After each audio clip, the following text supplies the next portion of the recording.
Este podcast pertenece a la red Podcast SN.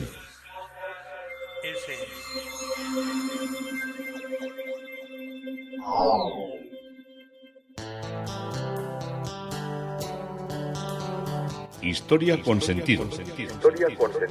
Un podcast realizado y presentado por Juan Carlos González.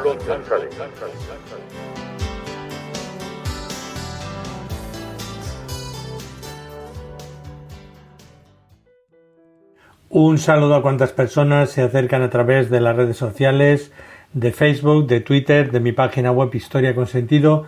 Yo soy Juan Carlos González y un día más encantado de acercaros una parte de la historia.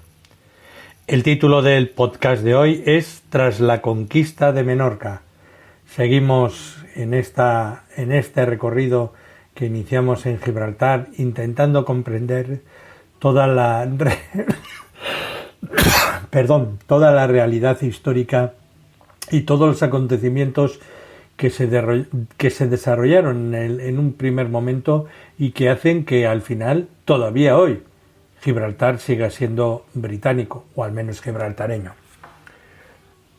Como decíamos también en uno de los últimos capítulos sobre el gas, que había empezado a hablar, ahora que el gas se ha puesto tan de moda, el GNL, que es como son las siglas que más se emplean, que es gas natural licuado, es el modo de llevar una cantidad muy importante a todo lo que son los centros de producción de nuestro país. Aquí hay energías alternativas que son la eólica y la fotovoltaica, que ya va habiendo grandes centrales fotovoltaicas, porque aquí hay mucha extensión que está vacía y hay muchas horas de sol, y probablemente este sea en un futuro uno de los países que más inversión tenga en esto, pero de momento una y otra tienen dos problemas. Primero, tienen todos los beneficios que puedan tener, que es una producción limpia, pero las dificultades que tienen es que la electricidad es inestable, tiene que ser estable, porque hay veces que hay mucha producción y se sobrealimenta mucho, y otras veces es baja y hay que añadirle electricidad de otras fuentes. Otras fuentes son la nuclear, que esa está prácticamente siempre estable, que en nuestro país es aproximadamente un 20%, y luego está la hidroeléctrica, que cuando hay años de sequía baja mucho, y también baja porque, aunque es una producción interesante, no se han construido nuevos pantanos porque nadie quiere que le inunden su pueblo y tenga que cambiarlo. Y luego están las centrales de ciclo combinado y las centrales de gas. Las centrales de ciclo combinado ahora ya son prácticamente de gas, antes eran de gas y de carbón. De carbón queda uno, que por Galicia, que todavía sigue funcionando, que yo sepa. Y luego hay repartidas por todo lo que es la geografía nacional centrales que queman gas. Este gas que quemamos, ¿de dónde viene? Pues, como ya os decía, viene en el norte, en una pequeñísima cantidad del pozo de perforación de la bolsa de gas que hay en la Gaviota, frente a las costas de Vizcaya, en Bermeo, y el gran grueso era el que viene de Argelia, que venía antes en 2 ramales, y ahora solo se ha quedado en uno. Pero, como os decía yo el otro día, que veía unos grandes tanques, tengo que deciros que, aparte del de Huelva, hay sitios bastantes, mucho más que en muchos países europeos que han sido avanzados, que tienen silos de regasificación y de distribución. Esto es un mundo que he empezado a indagar en él, y me he quedado muy impresionado, porque verdaderamente hay muchas cosas que yo desconocía. Igual hay algunos ingenieros que están oyendo este programa y me dicen, déjate de historias, que esto ya nos lo sabemos nosotros de memoria. Entonces, todo lo que son las terminales de gas natural licuado, pues son la base por donde está entrando gas a nuestro país. Esto se consigue que el gas natural pueda venir de cualquier país del mundo. Aquí, en esencia, se trae mucho del mismo Argelia con barcos, me estoy refiriendo, de Estados Unidos ahora, y de Nigeria, y de algunos países más. Incluso hemos comprado gas, mientras está durando la guerra, hemos comprado gas a Rusia, que ya estaban barcos y estas cosas ya pagadas o tratadas o contratadas, y se ha seguido trayendo gas, que a veces aquí miramos el ombligo, pero no miramos los dientes que nos pueden atrapar. Entonces, ¿qué se hace? Pues se descargan los barcos que vienen en los buques metaneros, que es la palabra técnica, que este gas lo traen a 160 grados centígrados bajo cero en estado líquido, y se descargan unas plantas de regasificación. Y mediante un proceso químico para el que se utilizan vaporizadores de agua de mar, se aumenta la temperatura y de este modo se transforma en estado gaseoso para poder inyectarse y transportarse posteriormente por la red de gasoductos. En las plantas de regasificación también se lleva a cabo la carga de los camiones cisterna y de otros buques con gas natural licuado para su reexportación o utilización como combustible marítimo en algunos casos. Hay una serie de regasificadoras, hay en total 4 que son de Nagas y las otras que son muy participadas, que son las terminales de gas natural licuado que están en Barcelona, en Cartagena, en Huelva y en Gijón. Lo de Gijón luego os lo explico. Y luego hay otra planta regasificadora, que es la planta Bahía de Vizcaya, en Bilbao, y la terminal de Sagas de Sagunto, que es otra de las terminales. Desde 2017, todas las terminales de gas natural son neutras en carbono, está muy cuidado todo lo que es la gestión medioambiental, y en todas ellas pues atracan los buques metaneros más grandes y modernos del mundo. A ver, esto no os imaginéis que esto es un puerto donde el barquito llega, al menos lo que he visto yo en lo que he podido contemplar en Huelva, que el barco viene allí, se pega y sale una tubería. No. Los barcos descargan, como son grandes, descargan una cierta distancia del puerto. Entonces, en un punto determinado hay como si dijéramos, imaginaros como si fuera un edificio redondo que está como si dijéramos en suspensión, está sujeto a las mareas, pero muy grande, muy grande. Entonces este está en alta mar, está a una distancia.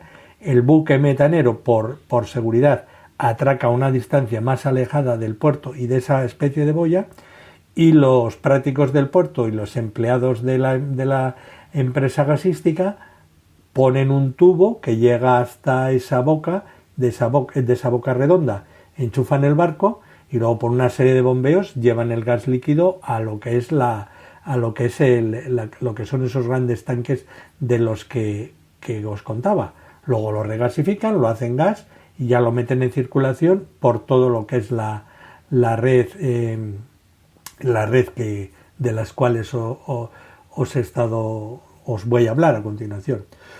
Todas las terminales de regasificación están actualmente operativas, excepto la planta de Musel de Gijón, que se encuentra en hibernación por una ley que se marcó en el 2012, pero la puesta en marcha se encuentra ya en fase de obtención de permisos correspondientes, y se calcula que se pondrá en marcha no tardando mucho, porque se aprobó en el verano del 2022.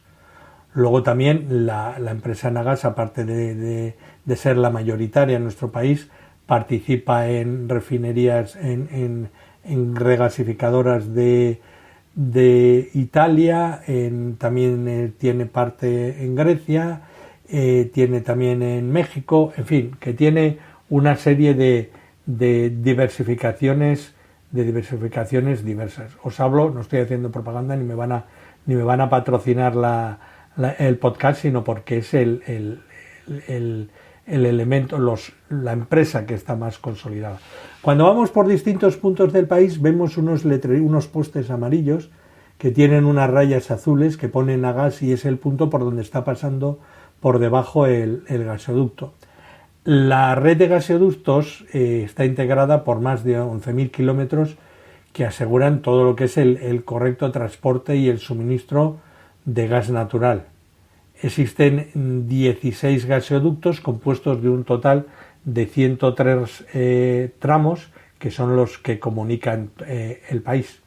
Y las conexiones internacionales, ahora están hablando de abrir una vía por Cataluña, que es la que sería más interesante para acercar el producto que vendría prácticamente directo desde Almería, subiendo todo lo que es la costa del Mediterráneo. Como os digo, las conexiones internacionales son el conjunto de infraestructuras que conectan a los países vecinos entre sí a fin de intercambiar energía.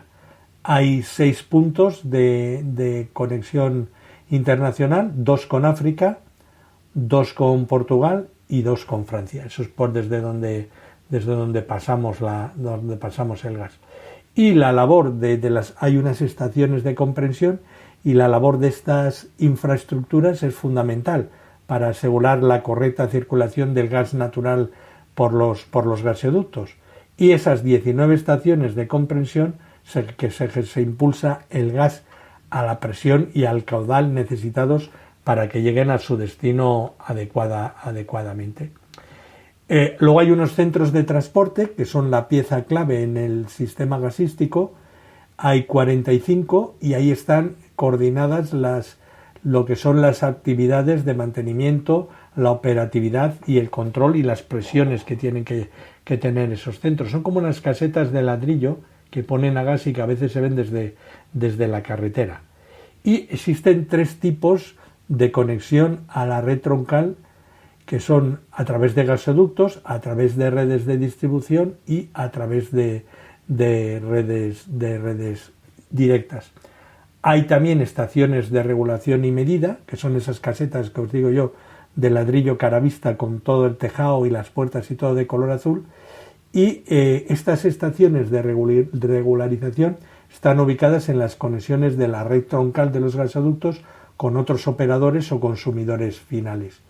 Y estas infraestructuras son el inicio del proceso del gas natural a la presión final, a lo que lo demandan las empresas y los usuarios particulares, que puede bajar hasta los 20 milibares. Y el objetivo de estas infraestructuras es reducir y medir la presión del gas según el destinatario al que se dirija. Y hay 416 estaciones de reguladores o de medida, o de medir cómo va la presión. Interesante el mundo del gas, que yo no sabía que esto era tan abierto. Pero como siempre vamos a volver a lo nuestro, vamos a volver a la historia, vamos a volver a Historia con Sentido desde donde nos habíamos quedado en la conquista de Menorca. ¿Qué pasa tras la conquista de Menorca? Bueno, a diferencia de Gibraltar, que tan solo a partir del año 1711 fue considerada una conquista inglesa, Menorca lo fue desde el primer día. Así se expresaba Marlborough desde Bruselas en una carta dirigida a Stanhope el 26 de enero, 3 meses después de la captura de la isla, que decía: el traspaso de amos de esta isla será de cualquier modo un gran provecho para nuestro comercio, pero su manejo necesitará vuestra mayor prudencia, pues en cuanto se sepa, por encima de las desventajas que las Cortes de Madrid y de Francia intentarán imputar contra el rey Carlos, presumo que llegará pronto el clamor a Holanda, que era otro de los aliados que tenía Inglaterra. Y a finales de mayo, pues también ya los holandeses decían: hombre, que nos la habéis jugado. Y no cabe duda que los ingleses recurrirían a todo lo que era su presión diplomática para conseguir Menorca. Y de las palabras de Marlborough deducimos que, aunque ambicionaba Menorca, sabía las dificultades que implicaría plantear la cuestión, no solo porque era evidente que Francia y España se opondrían, sino porque Holanda tampoco veía, como pasó, con buenos ojos que Inglaterra sacara tanto provecho de esta guerra. Asimismo, podemos ver los primeros indicios de lo que será la política exterior inglesa en los próximos años. La reina, el secretario de Estado, envió una carta. Él escribió una carta a Carlos III en el nombre de la reina Ana, que era muy significativa. Y al abajo firmante, enviado y plenipotenciario de Su Majestad de Gran Bretaña, habiendo recibido orden de la reina su señora de indicar a vuestra Majestad que para asegurar a dicha Majestad y a sus sucesores o reyes o reinas de Gran Bretaña el reembolso de grandes cantidades de dinero que han sido prestadas a vuestra Majestad y gastadas en esta guerra para colocar a vuestra Majestad sobre el trono de España, desea que la isla de Menorca sea puesta en custodia en las manos de Inglaterra hasta la liquidación o abono de dicha deuda. Ya veis qué pájaros, qué listos fueron. A pesar de estas maniobras diplomáticas, la conquista de Menorca y de Gibraltar se llevaron a efecto en el nombre del archiduque Carlos como rey de España, en la guerra de sucesión, y no en nombre de Inglaterra. Y a cualquier acuerdo que el archiduque materializara con Inglaterra, lo hacía en su propio nombre y no en el nombre de España, que ya había jurado como legítimo rey a Felipe V. El año 1709 fue, sin duda, el peor año de esta guerra. El duro invierno que tuvieron que soportar las tropas borbónicas, con temperaturas excesivamente frías, hubo que sumar el esfuerzo que suponía transitar por caminos embarrados que con el transcurso del invierno diezmó a las tropas.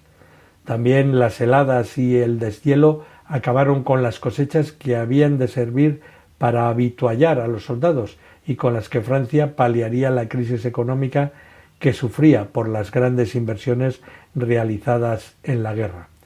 En estas condiciones, Luis XIV consideró que la continuación supondría un precio excesivamente alto para el objetivo político que se planteó cuando se inició la guerra. Y ante esta situación, Luis XIV, de forma unilateral y sin consultar siquiera a su nieto, a quien también afectaban las decisiones que tomara el monarca francés, inició negociaciones de paz con los aliados. En marzo de 1709, Pierre Rouget de Marbais se trasladó a La Haya para negociar un tratado de paz. El Borbón francés estaba dispuesto a aceptar casi todo lo que le exigieran: el reconocimiento de la reina Ana, devoluciones territoriales, ventajas comerciales, establecimiento de una barrera fronteriza y la cesión de Alemania de Brissac por Landau y Estrasburgo. En lo que no transigiría eran expulsar del suelo francés al pretendiente Jacobo Estuardo, ni demoler el puerto de Dunkerque, gran perturbador del tráfico comercial inglés. Respecto a España, exigía que Felipe V conservara Nápoles, Sicilia, Cerdeña y Toscana. El acuerdo debía alcanzarse antes del 15 de mayo. Y durante todas las negociaciones los aliados exigieron mucho más a Luis XIV. A medida que éste aumentaba sus concesiones, mayores eran las pretensiones de los aliados. La ayuda de Rillier, Luis XIV envió en ayuda de este al marqués de Torcy. En los días 7 a 9 de mayo, Torcy aceptó las condiciones aliadas. Además de las ofrecidas en un principio por el rey Sol, se demolería el puerto de Dunkerque, se expulsaría al pretendiente Estuardo y en Italia solo Nápoles sería para Felipe V. Si el monarca español no aceptaba estas condiciones, su abuelo retiraría de la península toda la ayuda militar francesa y le haría la guerra.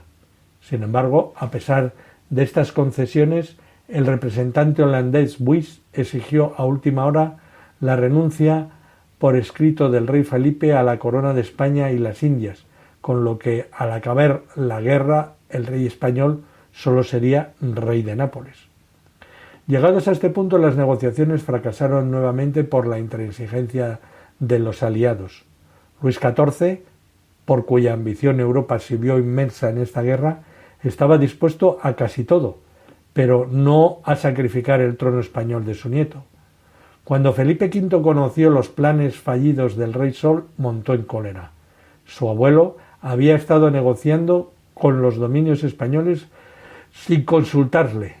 Fue este desplante el que provocó que desde entonces Felipe V tomara sus propias decisiones, promoviendo un cambio en la política interior de España.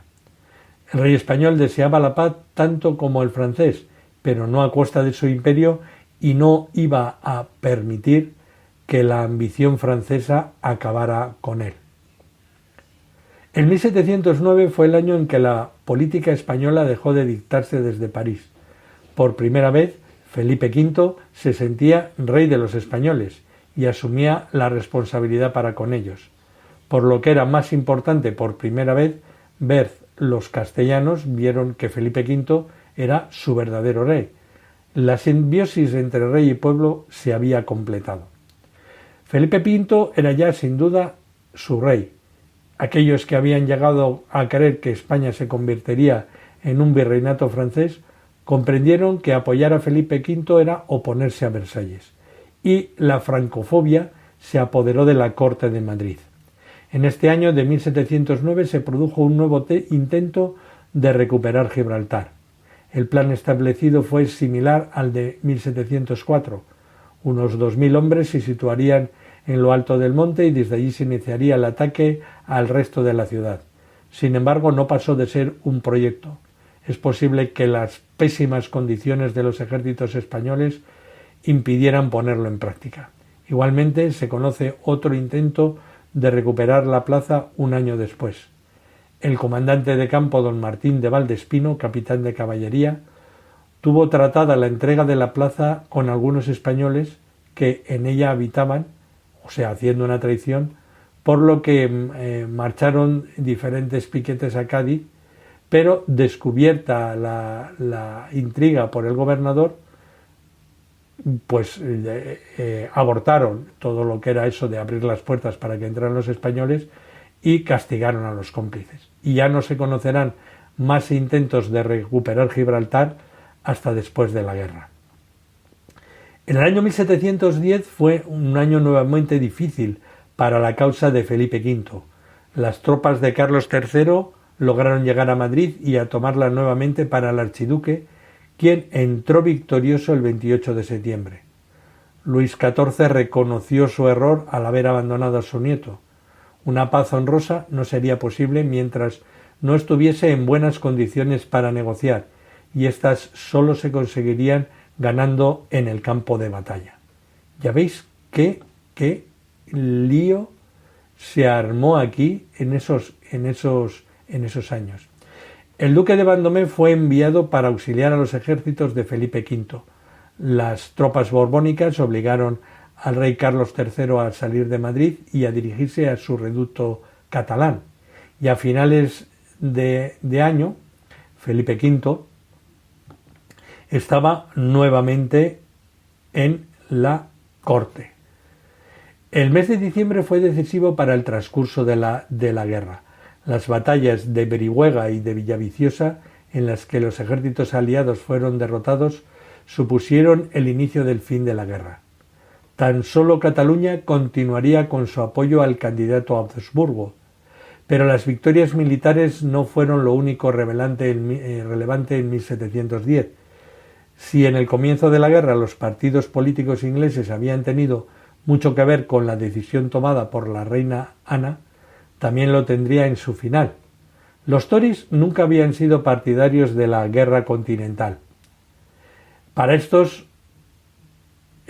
afectaba al comercio con Oriente y perjudicaba gravemente los intereses comerciales ingleses. En 1702, los Whigs, recién elegidos para gobernar, lograron convencer a la reina Ana, como ya os relaté, para declarar la guerra a los Borbones. Pero en 1710, un cambio de gobierno les privaba de la confianza que hasta ese momento habían disfrutado. Los Tories, nuevamente en el poder, entreabrían la puerta para la conclusión de la guerra. El año 1711 fue definitivo para el comienzo de las negociaciones. Las victorias bélicas de los Borbones y la creencia de que era imposible una victoria definitiva del archiduque impulsó a Gran Bretaña, llamada así desde el año 1707, cuando se unirían definitivamente los reinos de Inglaterra y Escocia, a comunicar al rey francés sus deseos de paz.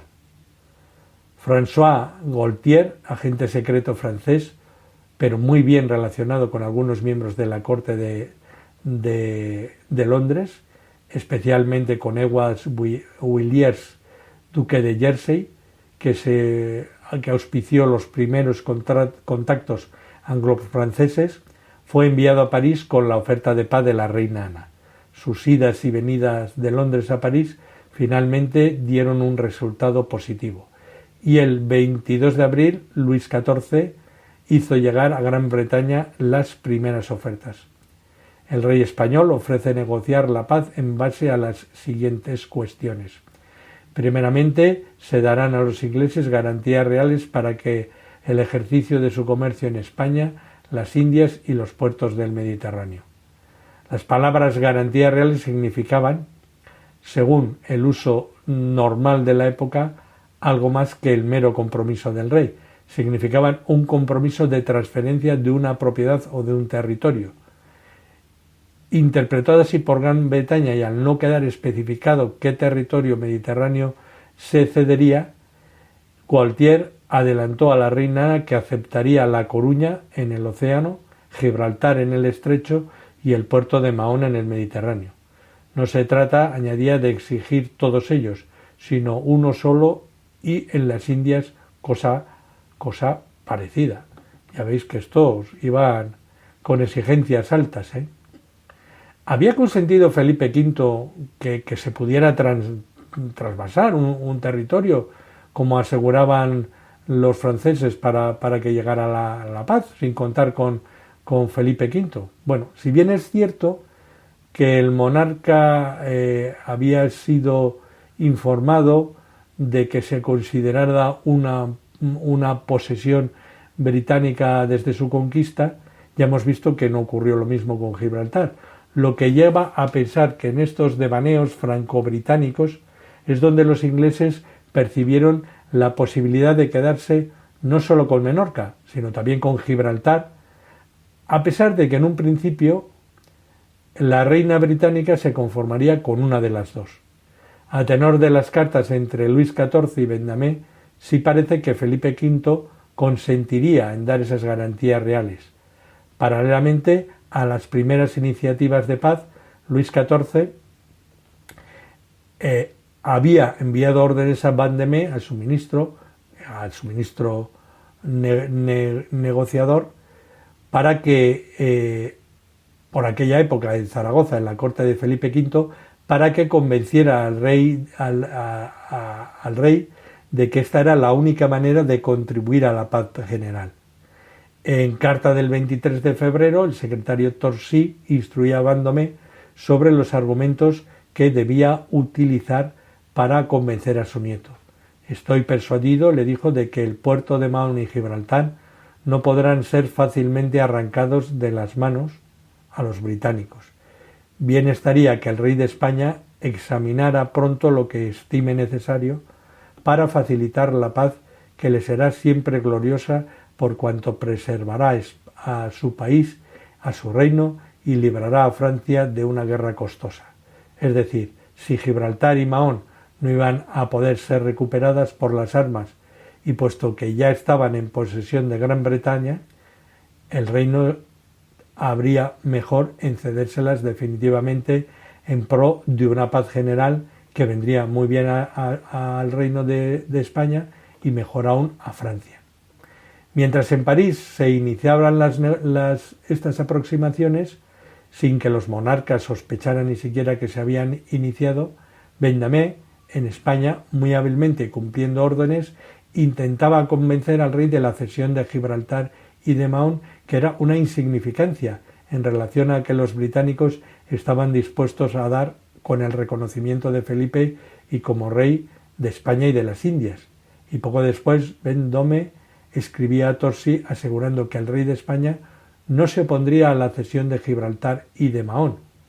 Luego les hice ver que cediendo el puerto de Mahón y Gibraltar, nada cedían por estar dichos lugares situados de manera que es imposible puedan por mucho tiempo quedar bajo la dominación de un príncipe que no reinara este reino. El rey y la reina aprobaron mis racionamientos y podéis asegurar a su majestad que esta negociación no será arruinada por este reino y se concederán en los términos debatidos. Bajo esta débil palabra de los monarcas, ignorantes de lo que verdaderamente estaba pasando, Luis XIV se comprometió con ceder Gibraltar. Y hasta aquí nos ha traído hoy, tras la conquista de Menorca, todo lo que estuvo pasando hasta ya prácticamente la paz y el final de esa guerra civil en nuestro país y esa guerra europea en el continente europeo, que fueron los que llegaron a traer las consecuencias de que Gibraltar sea inglés. Esto es Historia con Sentido. Yo soy Juan Carlos González y un día más encantado de haberos podido acercar una parte de la historia.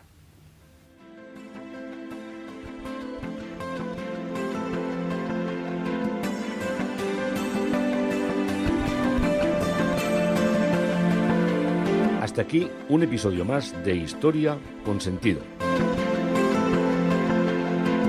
El podcast que te habla de historias de la historia, sucesos, eventos, como si el ayer fuera hoy. Síguenos a través de iTunes, Spreaker o iVoox. Contacta con nosotros por correo electrónico escribiendo a podcast@historiaconsentido.com. Nuestra web www.historiaconsentido.com. Y en Twitter nos encontrarás como @historiasentido.